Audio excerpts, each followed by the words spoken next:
আয়াত ১৩ মা লাকুম লা তারজুনা লিল্লাহি ওয়াকারা।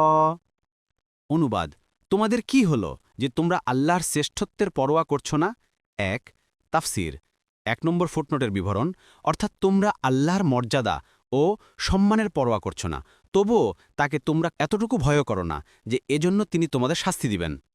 ইবনু কাসির আয়াত ১৪ ওয়াকদ খালাকাকুম আতওয়ারা।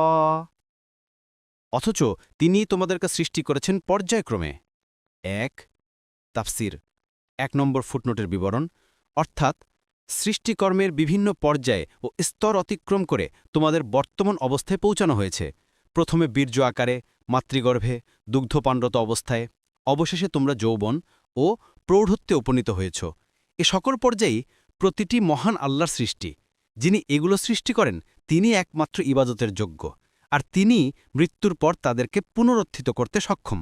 সাদি আয়াত ১৫ ألم تروا كيف خلق الله سبع سماوات طباقا অনুবাদ তোমরা কি লক্ষ্য করনি আল্লাহ কিভাবে সৃষ্টি করেছেন ৭ আসমান স্তরে স্তরে বিন্যস্ত করে? আয়াত ১৬ وجعل القمر فيهن نورا وجعل الشمس سراجا অনুবাদ আর সেখানে চাঁদকে স্থাপন করেছেন আলোকরূপে ও সূর্যকে স্থাপন করেছেন প্রদীপ রূপে। পরবর্তী তাফসিরে যেতে ভিডিওটি শেষ হওয়ার পূর্বেই এই বক্সে ক্লিক করুন। ভয়েস বা উচ্চারণে অনিচ্ছাকৃত ত্রুটি ক্ষমাসুন্দর দৃষ্টিতে দেখবেন ইনশাআল্লাহ।